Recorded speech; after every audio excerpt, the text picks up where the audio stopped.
Vamos a comenzar de nuevo y vamos a comenzar con la conferencia de Jesús Callejo. Y os voy a decir que es no digo un placer, porque yo vengo de una tierra que decimos que nos da gusto decir las cosas bien. Es un gusto presentaros a Jesús. Y es una gran alegría recordar cómo nos conocimos. Y nos conocimos hablando de aquellas cosas que parecen tan lejanas y que uno no sabe si es por más juventud o por impulso, que quiere saber de los libros que le escribía en aquel entonces, de las hadas, de los duendes, de los gnomos, saber quién hay encima de las estrellas o quién hay debajo de la tierra, de todas esas cosas que a todos nos importan tanto, pero que en el tiempo, y digo en el tiempo, en el breve tiempo, porque esto es breve, tanto yo como él, y primero lo digo yo porque él sigue todavía muy en una, ¿qué os diría yo?, en una investigación constante sobre los fenómenos esos que no son tan tangibles. Pero yo quizá la vida me ha ido ganando el pulso de que pasan cosas que no me gustan, de que el cuerno de África, que el perico de los palotes también se ha muerto en la carretera, y eso te va haciendo como más terrenal.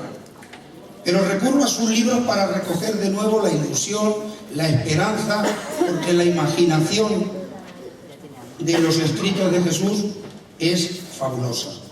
Pero siendo fabulosa esa imaginación, recuerdo cuando le invitábamos a venir a este congreso, que rápidamente dijo, por esa rapidez que tiene de reflejo, este congreso es para que yo vaya a hablar, y vaya a hablar de la felicidad. Estoy de acuerdo de participar en el congreso. Entonces yo no os voy a decir lo que ya está escrito en el boletín, ni os voy a decir que Jesús tiene 2, 3 carreras, no se trata de eso. Jesús es uno, como diría yo, uno de los nuestros, de esa gente que coincide con lo que coincidimos todos, con cambiar este mundo, con hacerlo mejor, y desde su óptica hoy nos lo va a intentar hacer que lo veamos más feliz y que lleguemos a esa felicidad. Os dejo con Jesús.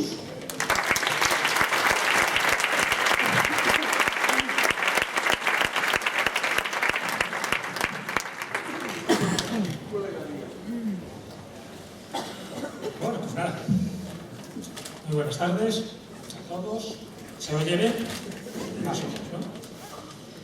Sí, la verdad es que ante todo tengo que dar las gracias a la Fundación Valores, a Carrillo y por supuesto a todos los miembros que componen esta fundación, que se haga posible una cosa como esta, un congreso donde se unen tantas voluntades, tantos proyectos y donde al final todos laten en ese mismo latido del corazón, un mismo corazón. Está bonito, ¿no?, que haya este tipo de iniciativas y que se congregue tanta gente en una fecha tan complicada como esta, en un puente donde muchísima gente se ha ido de Madrid, donde es cercano ya el Día de Todos los Santos, donde otras personas tienen multitud de menesteres que hacer, y aún así todos los que estamos aquí es por algo. No existe la casualidad, como se ha dicho por varios de mis compañeros, lo sabéis perfectamente, y el que estemos aquí es porque tenemos que estar aquí, eso es una cosa evidente.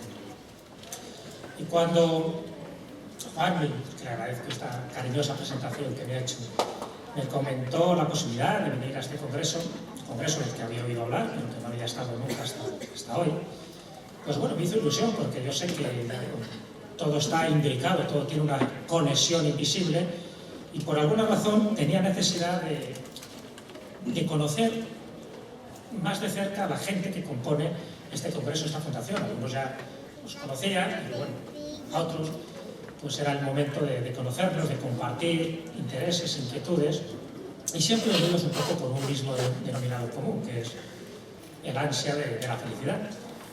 He dicho muchas veces a mis amigos que estamos en este planeta, hemos nacido en este planeta y no en otro, podríamos haber nacido en otro del sistema solar o de algún otro sistema solar dentro de nuestra galaxia, pero hemos nacido aquí. No porque sea mejor ni peor que otros planetas, sencillamente hemos nacido aquí para ser felices. Solo hay un problema, y es que nos olvidamos de ser felices, nos complicamos la vida.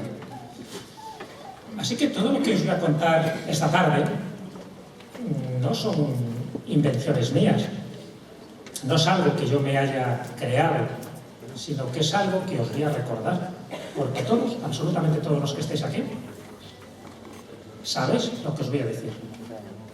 Lo que pasa es que cuando nacemos aquí es como si fuéramos astronautas en el exilio.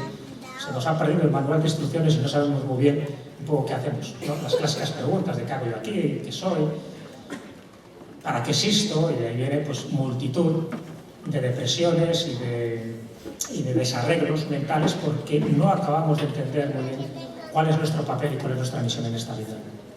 Y una de las misiones fundamentales es eso, precisamente, no buscar la felicidad fuera de nosotros, sino darnos cuenta de que ya somos felices.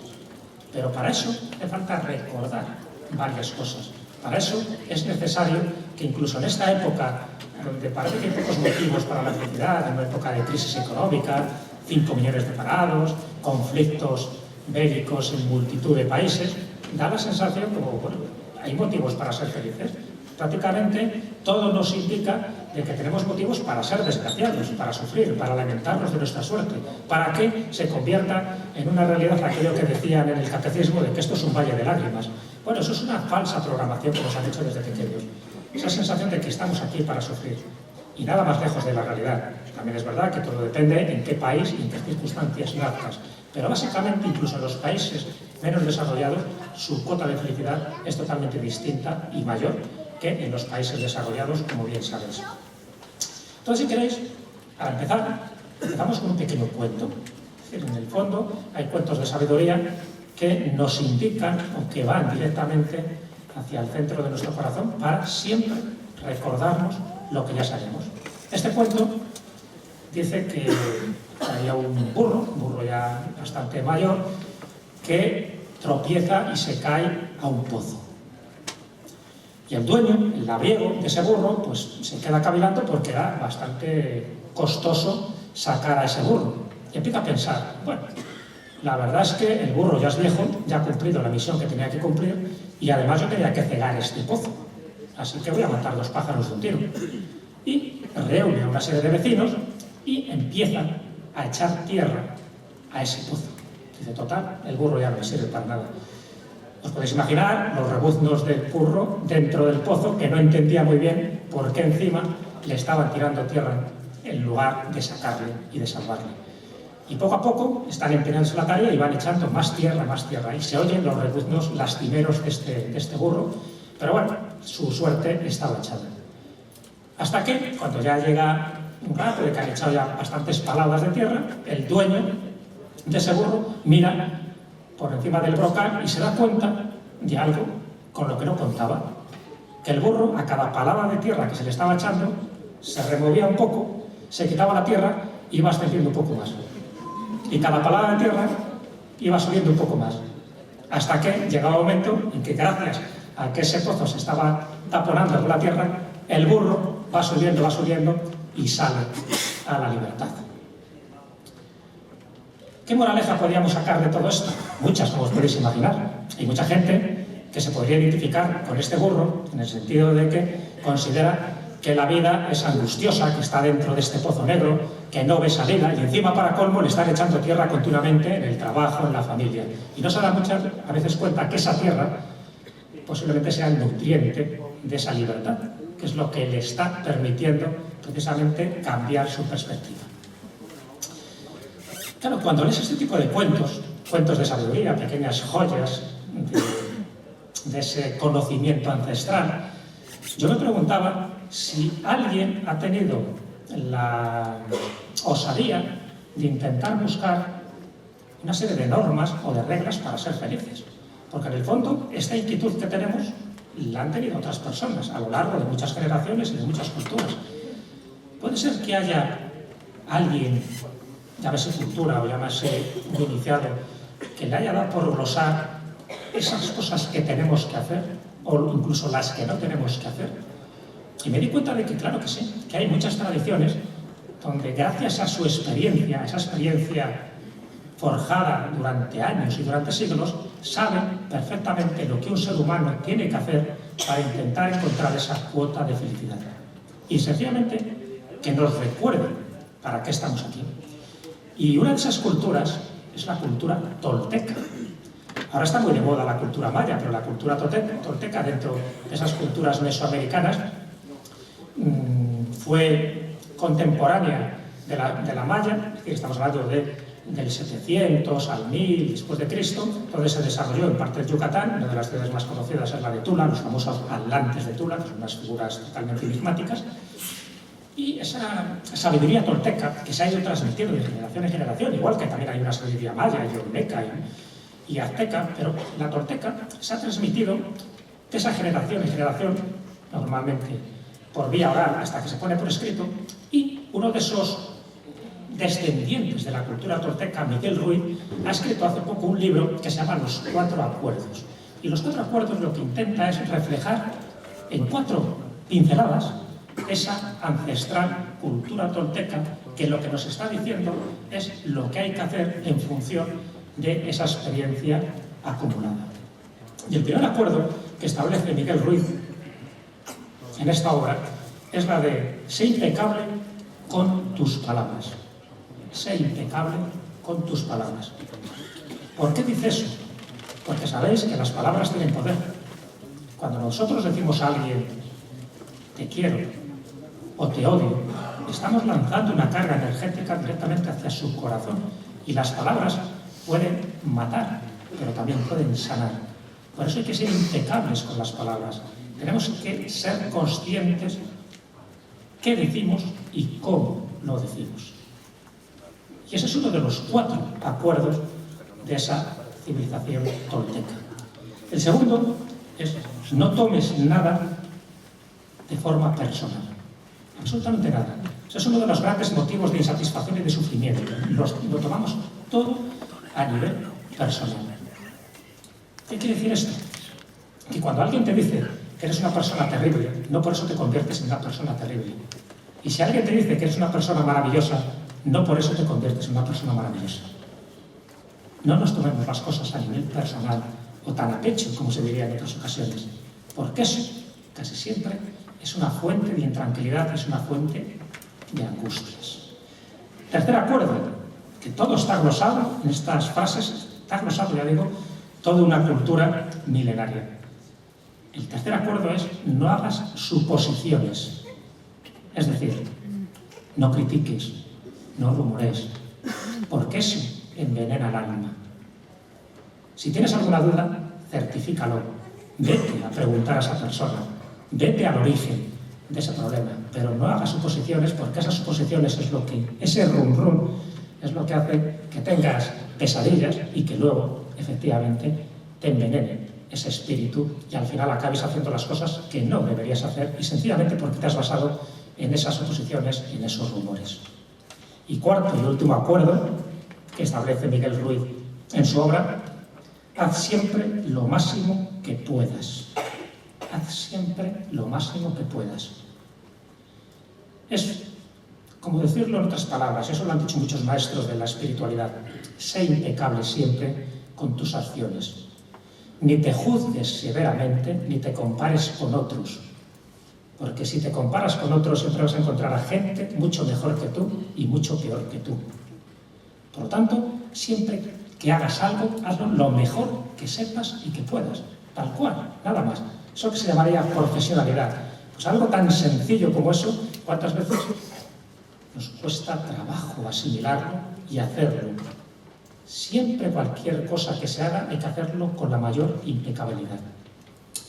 Bueno, pues ahí tenéis, dentro de esa cultura tolteca, que le iba a decir, ahora tanto hablar de los mayas, cómo en estas 4 pinceladas nos está diciendo 4 cosas que todos los que estáis aquí sabéis, pero que viene bien recordarlas, y muy bien.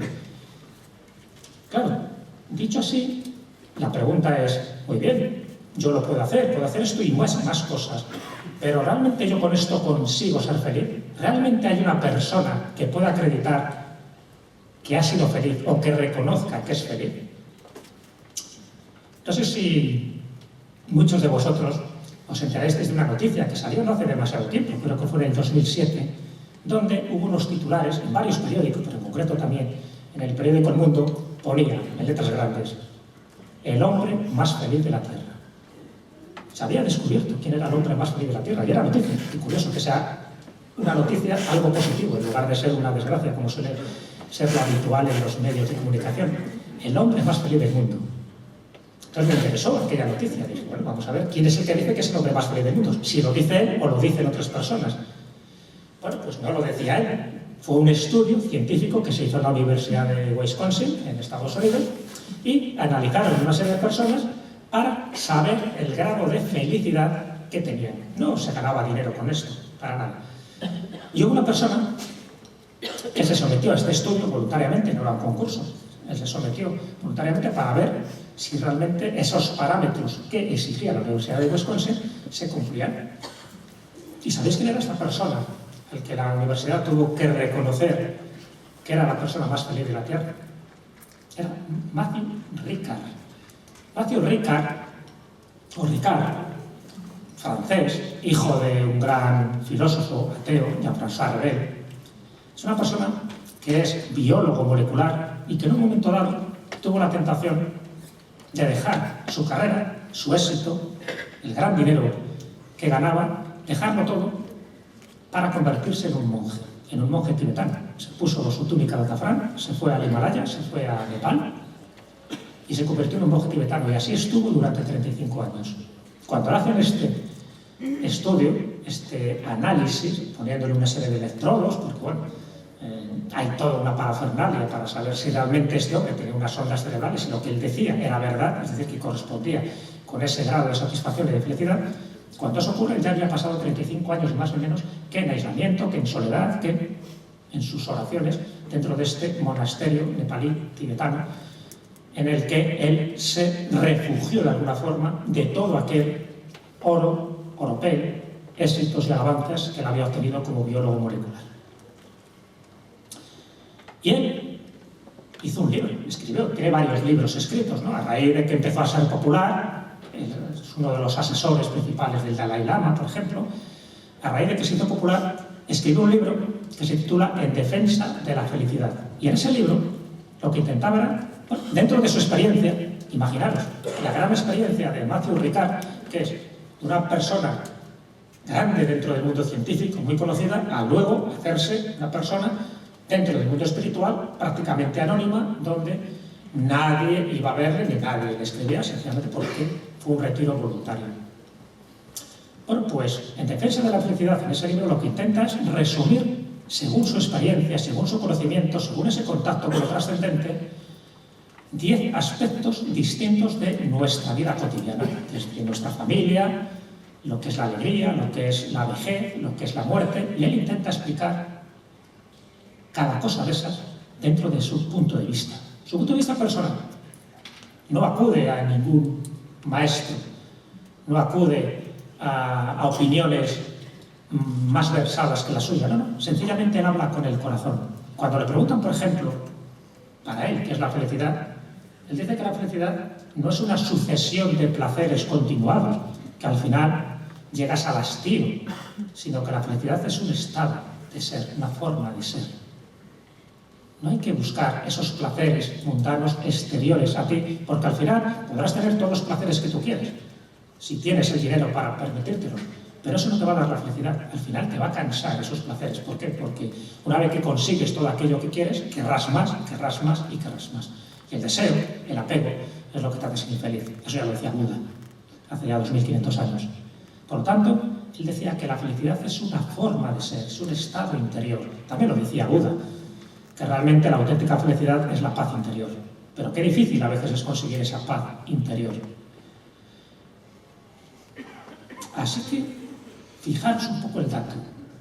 Como la felicidad es algo que se persigue, Matthew Ricard, os podéis imaginar que dice más cosas en su libro, que os lo recomiendo, que lo compréis, que lo leáis, porque en todo, desde mi punto de vista, acierta puntualmente. Por eso, porque lo dice una persona sabia. Porque lo dice el hombre más feliz del mundo. Es una etiqueta periodística, pero realmente era feliz porque no ansiaba nada. de este mundo, sino que él había conseguido lo que quería ser, sencillamente ser el mismo, encontrarse a sí mismo. Cuando habla de la soledad, porque la gente siente esa soledad tan lacerante, decía que si tú te das cuenta de que formas parte de una humanidad, si te das cuenta de que todos realmente somos hermanos, nadie se puede encontrar solo.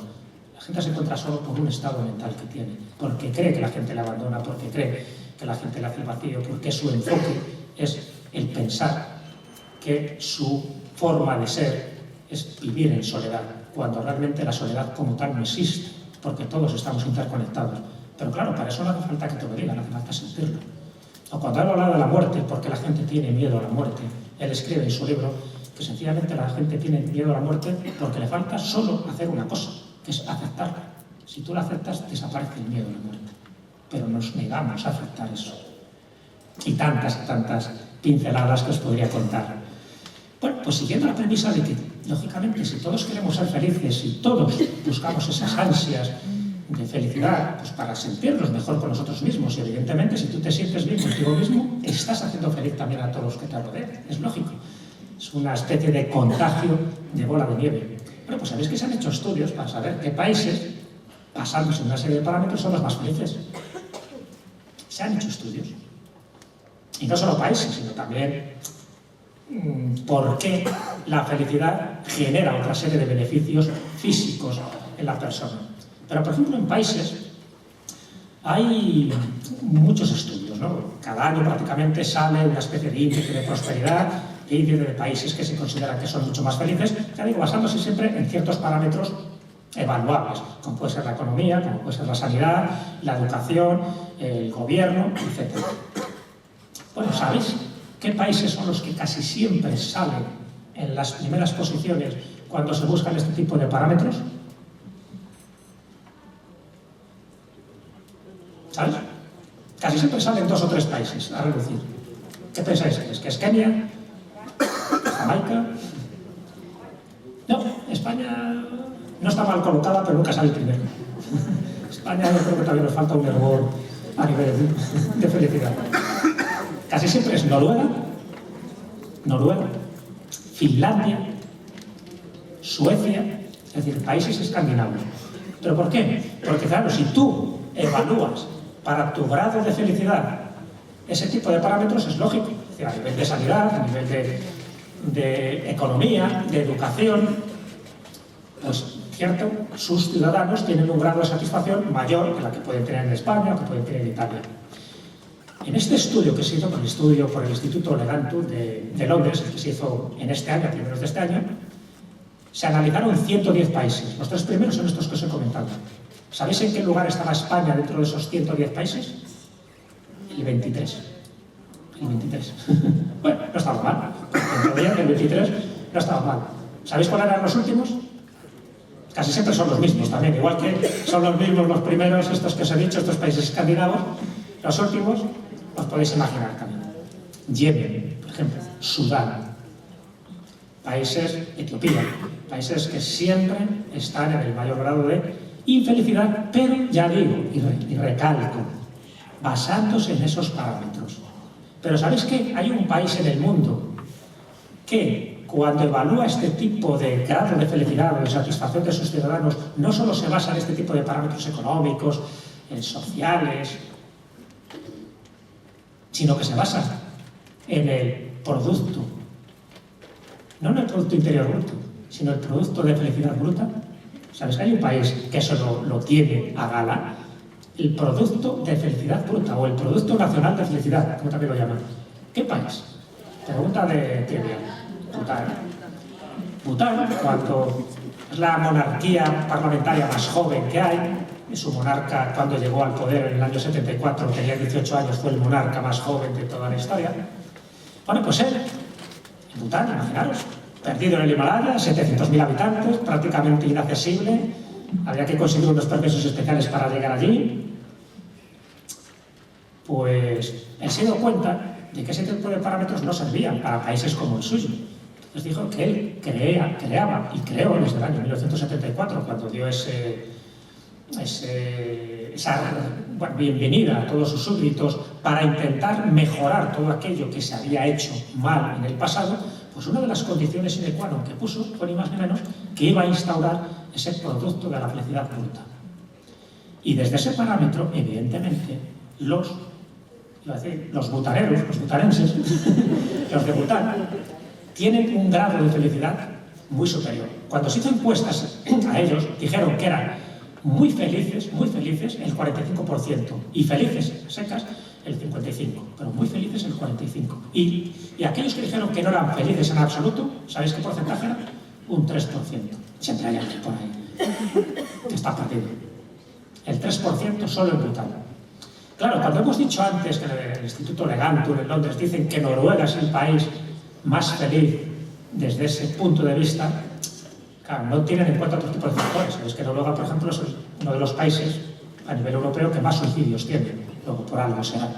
¿Qué quiere decir? Que esos parámetros que han servido para evaluar que Noruega sea el país más feliz del mundo no han evaluado otro tipo de parámetros como sí ha evaluado Bután, que a lo mejor es ese índice de felicidad bruto, que es lo que hace realmente que un país sea más próspero, no por su renta per cápita, porque la renta per cápita de Bután son de $5.200, es decir, 6 veces menos que en España, sino sencillamente que ellos se consideran más felices y lo demuestran.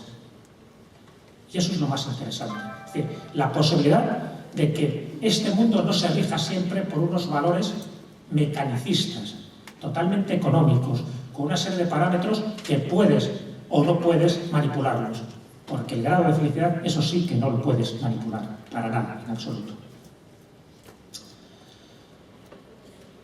No sé si conocéis, seguro que sí, a un gran escritor danés, ya que hemos hablado de Dinamarca, que es uno de los países más prósperos y más ricos según esta estadística del Instituto Legantur. Un danés, el escritor danés más conocido, Hans Christian Andersen. Sabéis que tiene muchos cuentos, muy conocido por todos.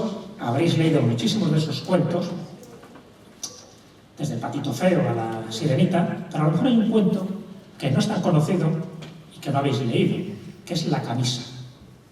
¿Habéis oído hablar de La camisa de Hans Christian Andersen? No de su camisa, sino del cuento que él escribió. Bueno, os lo resumo muy rápidamente. Cuenta Andersen en este relato que había una persona que acude a un gran sabio porque tiene una vida insatisfactoria y quiere ser feliz. Entonces, como es un gran sabio, le dice: ¿qué tengo que hacer para ser feliz? Dímelo tú, oh gran sensei, que tú lo sabes todo. ¿Y sabéis lo que le contesta este sabio? Muy fácil. Te voy a dar la receta para que seas feliz. Busca la camisa de una persona que realmente sea feliz. Búscala. Y si esa persona te la da, en el momento que tú te la pongas, también serás feliz. Es como una especie de talismán. Así que él va buscando a esa persona que le puede hacer feliz. ¿Y dónde acude por vez primera? Es decir, la persona que él cree que es el más feliz. El rey, el monarca. Y efectivamente, allá acude, hace una serie de triquiñuelas y consigue que le presten una de las camisas que tiene el monarca. Pero al poco tiempo se da cuenta que esa camisa no le proporciona felicidad. ¿Por qué? Sencillamente porque el monarca no es una persona feliz. Está muy llena de quebraderos de cabeza. Acude a un gran artista que piensa que puede ser feliz. Efectivamente consigue su camisa, pero el artista dice que tiene mucho éxito, pero también tiene muchas envidias y no es feliz. Acude a un gran filósofo, sabe muchísimo, pero precisamente como sabe tanto, no es feliz porque siempre quiere saber más. Y ya cuando iba desesperado para casa de vuelta, encuentra a un labriego que está cantando. Y se acerca a él. Dice: veo que estás sonriente, estás feliz, a pesar de que estás cultivando la tierra. ¿Eres feliz? Pues claro. Pero no deseas nada. No, con lo que tengo estoy encantado de la vida. Y le dice: ¿me puedes dejar tu camisa? ¿Me puedes dar tu camisa? Dice: no, yo no tengo camisa. Ese es el final del cuento.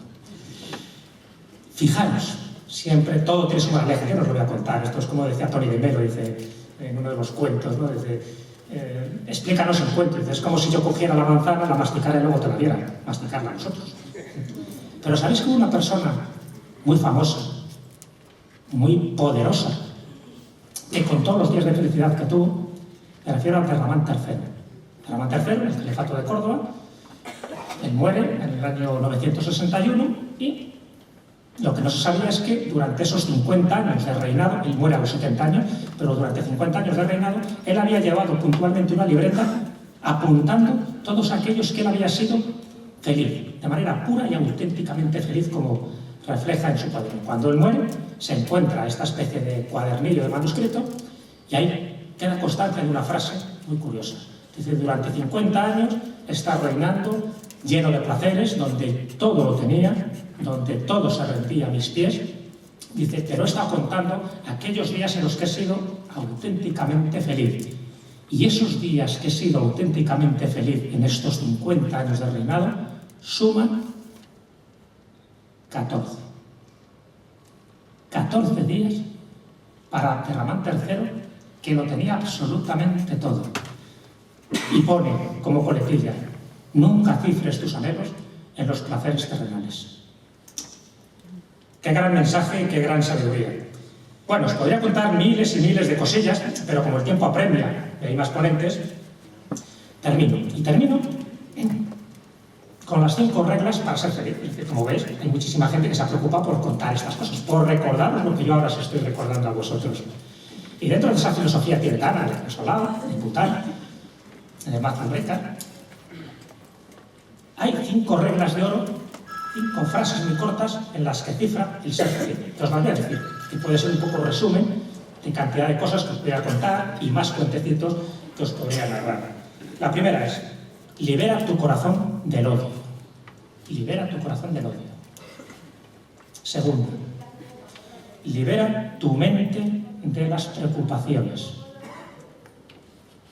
Tercero: simplifica tu vida.